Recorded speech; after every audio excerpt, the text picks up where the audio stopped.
Welcome to the Deep Dive. We take your sources, unpack the key insights, and give you that shortcut to being genuinely well-informed. Today, we're diving into a pretty fascinating book, one that really challenges almost everything you might think you know about building wealth. Our mission for you today: explore MJ DeMarco's The Millionaire Fastlane. It promises to, quote, crack the code to wealth and live rich for a lifetime. So we'll look at why maybe that traditional advice isn't quite working for you. We'll uncover an alternative path and, discuss the mindset, the actions needed to actually get there. Get ready for maybe some surprising facts, perhaps a few aha moments, things that could really redefine your financial journey. Exactly. And this isn't just, tips and tricks. It's presented as a complete paradigm shift away from that conventional wisdom. The stuff you probably heard from parents, teachers, maybe even financial planners. What's really striking is how it pushes you to unlearn what you have learned, to really question those fundamental assumptions about money and time and what success even means. Okay, so let's unpack that core idea first. Most of us, we grow up hearing the same old story, right? Go to school, get good grades, find a good safe job, invest in the stock market, max out your 401k. Right. Cut off your credit cards, clip coupon. And then someday, way down the road, maybe when you're, 65, you'll finally be rich. DeMarco gives this a name: the slow lane, or just get rich slow. Yeah, and this brings up a really critical question. Does get rich slow actually work for, well, everyone? Is it really a guaranteed path? The book argues pretty strongly that it's often a losing game. Why? Because it's codependent on Wall Street, something you don't control, and it's fundamentally anchored by your time. You're trading time for money, and it paints this, let's say, pretty grim picture of wealth in a wheelchair.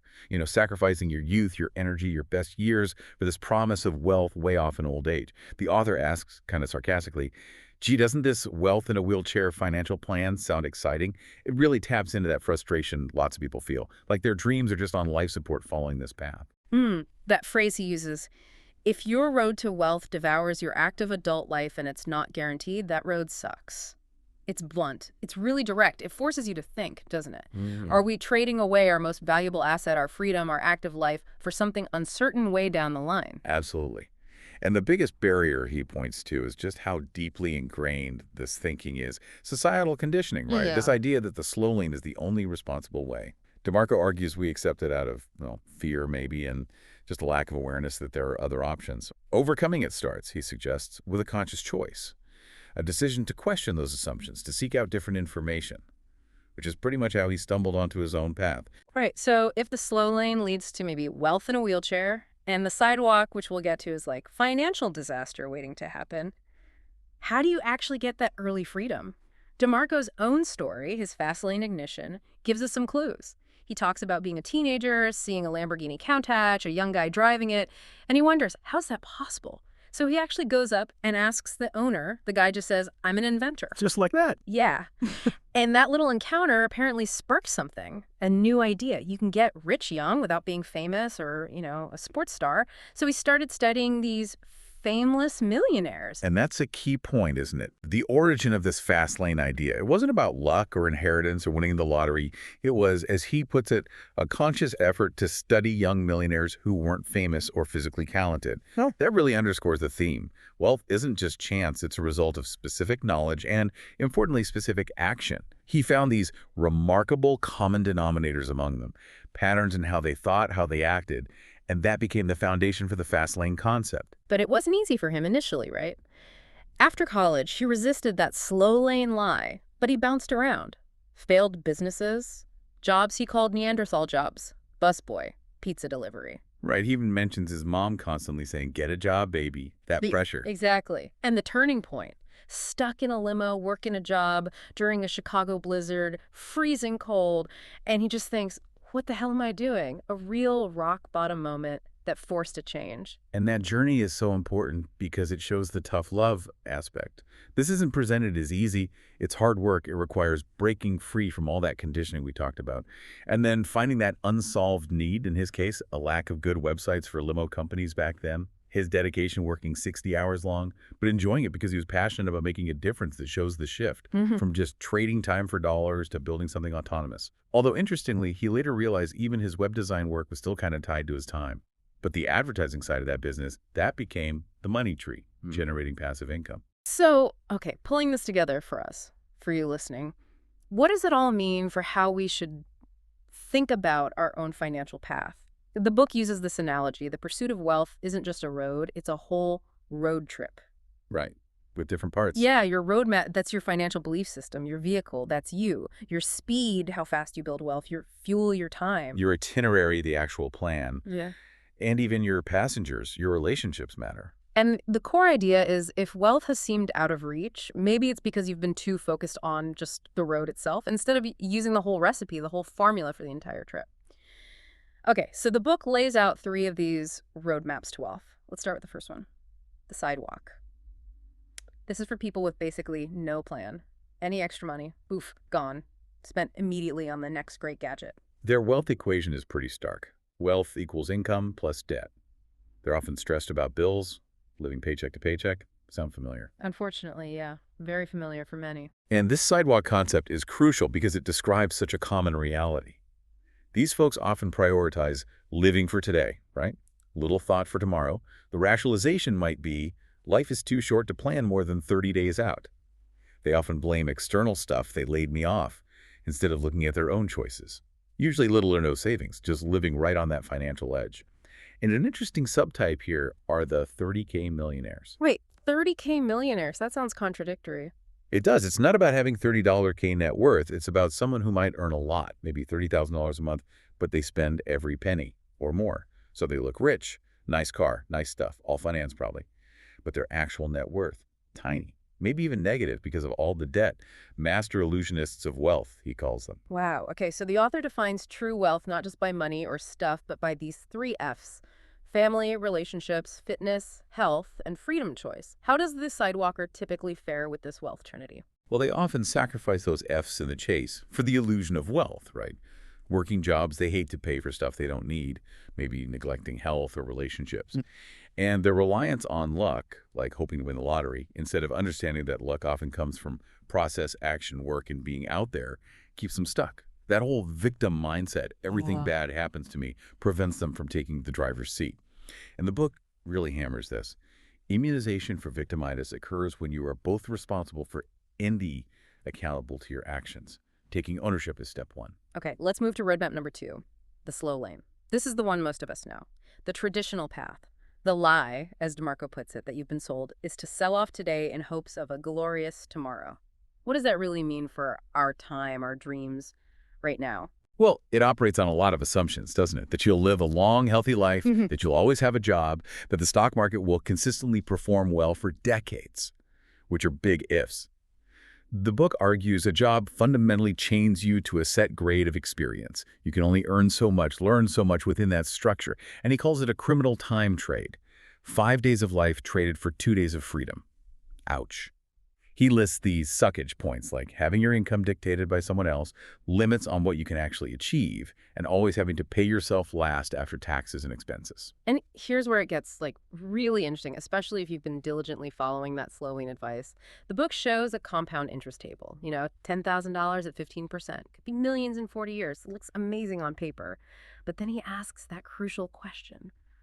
What don't they tell you? Exactly. This is where he talks about the mathematical prison of the slow lane. He ties it to ULL, uncontrollable limited leverage, meaning, first, you can't control the market to guarantee 15% every year. That's uncontrollable. And second, your input, your savings, is limited by your income, which is usually capped in a job. That's the limited leverage. And maybe most importantly, 40 years. That's basically your entire active adult life spent waiting. Plus, the paradox of practice point is huge. Oh, absolutely. He points out that many financial gurus who preach the slow lane, invest in mutual funds, max your 401k, they didn't actually get rich that way themselves. They got rich selling millions of books or running huge seminars or building businesses. Essentially, they used the fast lane roadmap while teaching the slow lane. That's a powerful distinction. It is.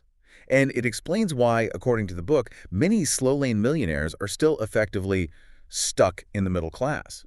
They might have $1 million on paper, but they're still driving old cars, worrying about expenses, not taking lavish vacations. Well, the fast lane millionaires can achieve that lifestyle much younger, which leads to that provocative statement. 5 million is the new 1 million. Meaning you need a lot more today to have real freedom. Pretty much. Inflation, cost of living. The goalposts for true financial independence, for having real choices in your prime years, have moved significantly. It forces you to rethink what rich actually means.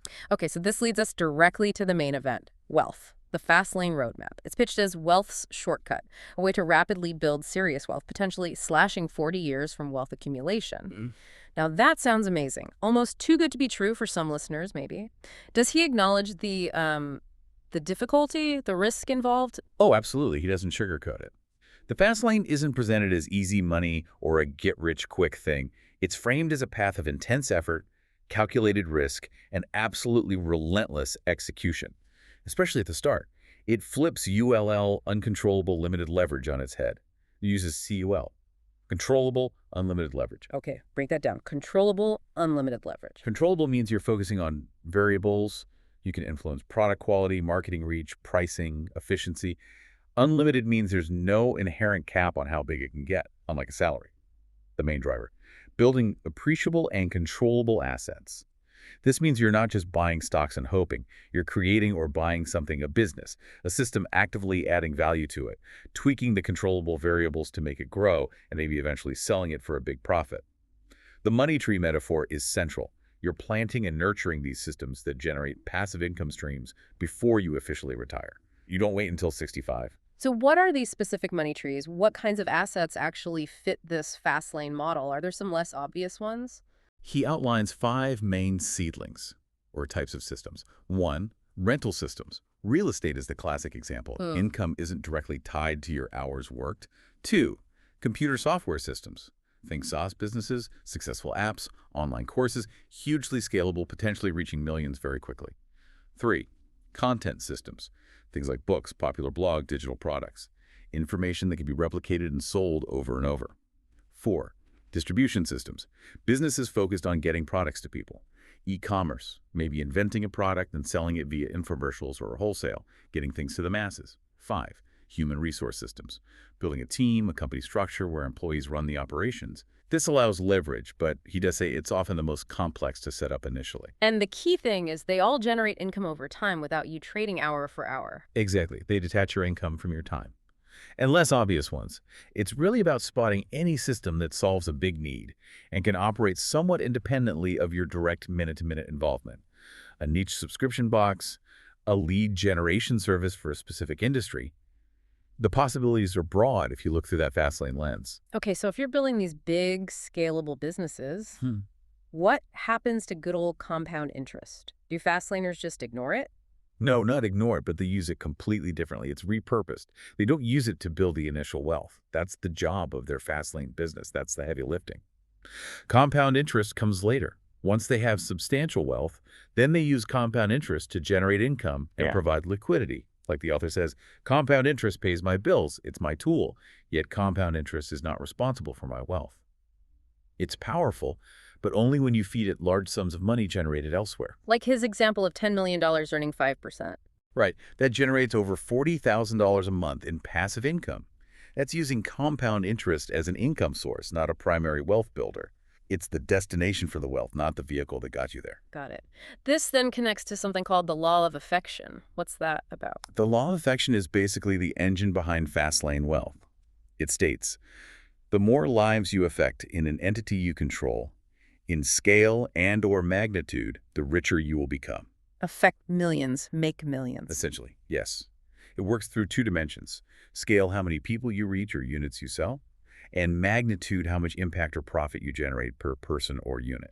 So, selling millions of books at a few dollars profit each, that's high scale, lower magnitude per unit. Creating a high-end software solution for thousands of businesses at a high price point, that's lower scale but higher magnitude. Both can lead to massive wealth. It's about reaching and impacting a large number of people through a system you control. That's how you explode your value beyond just trading time. Okay, shifting gears slightly. The book talks about your vehicle, which is, well, you. And a key idea is owning yourself. What does that mean practically beyond just being responsible? Practically, it means setting up legal structures, formally separating your personal self from your business activities. Things like C corporations, S corporations, LLCs. These entities provide limited liability, protecting your personal assets if the business runs into trouble, and can offer tax advantages. It's about creating a distinct business entity that you operate through. crucial for managing risk and scaling up. Makes sense. The book also really hammers home that your life is the sum result of all the choices you make. He calls choices life's steering wheel. Yeah, and the point is that Fastlane success isn't usually about one single giant lucky decision. It's the compound effect of hundreds of smaller, better choices made consistently over time. He warns against treasonous choices, really bad decisions like drunk driving, crime things that can completely derail your life permanently, irrecoverable setbacks. But conversely, he talks about the butterfly effect. Even small positive choices, small deviations from a mediocre path, can have huge positive consequences down the line. And a big part of making good choices is perception. Wiping your windshield clean, as he puts it. Getting rid of limiting beliefs, like that kid seeing the Lamborghini and immediately thinking, I'll never afford that, versus the author's younger self thinking, how can I afford that? Mindset matters hugely. He even offers some practical tools for decision making, right? Like WCCA and WADM. Yeah, worst case consequence analysis, basically, what's the absolute worst that could happen if I do this, and can I live with it? And weighted average decision matrix, a more analytical way to weigh pros and cons for complex choices. Tools to make choices less emotional, more rational. But what about negativity from outside? People telling you your ideas are crazy. He calls them flatulent headwinds, which is quite a phrase. Yes. It refers to ignoring the dream stealers, the naysayers, the people who constantly shoot down ideas with, that won't work. His advice is pretty blunt. Turn your back on them. Their negativity, their toxicity, can infect your own mindset if you let it. It also means taking a hard look at your close environment, even significant others. Are they supportive, accelerative, or are they treasonous to your goals, constantly undermining you? It's a tough evaluation, but necessary. And then there's that really counterintuitive statement, time is deathly scarce, while money is richly abundant. That flips everything around for most people. It really does. It's a core Fastlane principle. Yeah. Because you can't get time back. You cannot defy mortality. It makes no logical sense to waste huge chunks of it on low-value activities just to save a tiny bit of money. Like driving across town for 3 hours to save $6 on chicken, his example. It's about optimizing your time ratio, gaining more free time you control by reducing your indentured time spent working for money just to survive.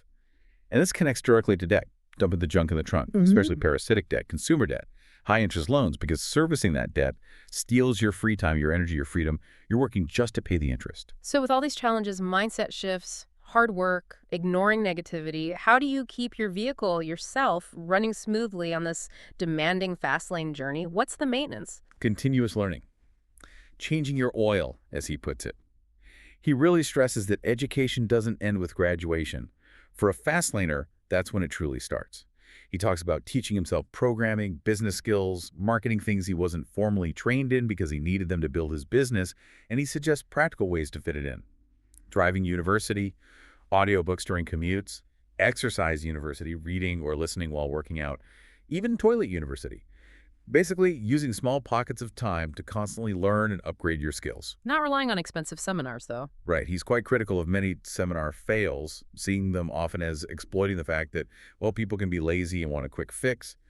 The real learning comes from continuous, self-directed effort and application. Okay, so we know we need the right vehicle ourselves and the right mindset, but not all businesses are fast lane businesses, right? How do you identify one that actually has that potential for massive scale and speed? That's where his 5 fast lane commandments come in. These are like filters to see if a business idea truly aligns with the fast lane principles and the law of affection. First is the commandment of need. This is huge. Stop chasing money and start chasing needs. Focus on solving real problems for people, not just pursuing your own passion or a get-rich idea. He argues businesses often fail because they're selfish, do what you love, instead of finding a genuine market gap. Money isn't attracted to selfish people, he says. It is attracted to businesses that solve problems. Okay, commandment of need. What's next? Second, the commandment of entry. Basically, how easy is it for someone else to start doing what you're doing? As entry barriers fall or lessen, the effectiveness of that road declines. If barriers are super low, anyone can start the same business tomorrow at $50, then competition will likely be fierce and profits will be driven down. If anyone can start a business in one day, doing what you do, you probably are violating the commandment of entry. Like the gold rush analogy, selling shovels might be better than digging for gold if everyone can dig. Exactly. The barrier to making good shovels might be higher than just grabbing a pan. Third is the commandment of control.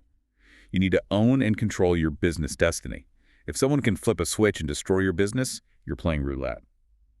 Think about relying solely on one platform, like Amazon or Google.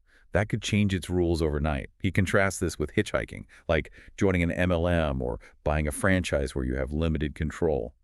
He who owns the keys owns the power. You need to be in the driver's seat. Need entry control. Number 4. The commitment of scale. Your business needs a high speed limit. It has to have the potential to reach a large audience or generate significant value per customer, ideally both. Can your business realistically affect millions? Can your unit profit be high enough? A small local shop usually lacks scale. A software product that can be sold globally, that has scale. A franchise model that can be replicated widely, that has scale. And the last one. The commandment of time. This brings it back to the money tree idea. Your business should eventually be able to operate, at least partially, without your constant direct involvement. The goal is automation, systems, maybe a team, so it becomes a living money tree, generating passive income. If, after years of hard work, the business still completely owns you and demands all your time, it fails this commandment from a Fastlane perspective. And internet businesses often fit these commandments well. He argues they often do, yeah. Yeah. Things like subscription services, e-commerce, lead gen, content platforms, they often have low marginal costs, global reach, scale, can be automated time, solve need, and you can maintain control. Entry barriers can vary, though.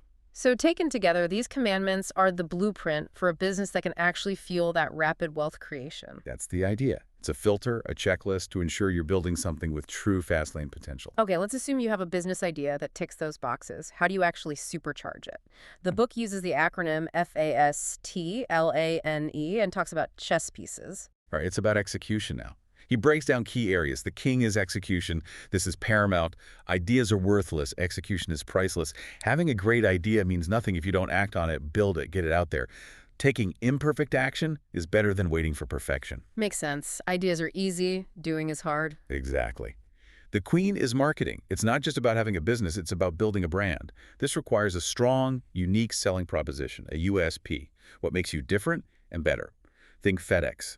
When it absolutely, positively has to be there overnight. That's a clear USP. It also means cutting through the noise maybe by being bold, polarizing, interactive, focusing relentlessly on the customer's benefit, the what's in it for me, or why IFM. Okay, king execution, queen marketing, the rook. The rook is your people. Choosing partners, key advisors, like accountants and lawyers, very carefully. They hold the keys to your castle. So, trust but verify. And critically, ensuring excellent customer service, especially if you have employees delivering it. Nothing overcomes poor human experiences. Even if you scale, you need to look big, act small.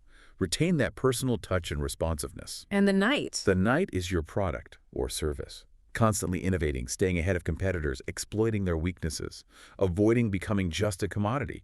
Is your product solving the need better, faster, cheaper, or just differently in a way customers value? So these pieces work together to accelerate the plan. Yes, and it ties back again to that paradox of practice. He emphasizes that people complaining about their debt or their job are often stuck because they aren't executing on building something based on need. The solution: commit to starting a need-based business that follows the commandments and accept that it will likely involve doing uncomfortable things most others won't. It requires that commitment to execution. It really does sound like a fundamental shift. Moving from just being a consumer, reacting to the economy, to actively becoming a producer, shaping your own financial destiny. We've covered a huge amount today. From really picking apart the get-rich-slow myths to understanding the core ideas, the fast lane, and even how to tune yourself, your vehicle for this kind of journey. MJ DeMarco's The Millionaire Fastlane definitely throws down a challenge, doesn't it? It pushes you to change perceptions, make smarter choices, and yet embrace the hard work involved in building systems that can potentially serve millions. It really does. And this deep dive, I think, shows that true wealth in this context isn't just the dollars. It's the freedom that money enables. Freedom of choice, freedom of time. And that distinction about compound interest is so key. Fastlaners aren't using compound interest to build wealth.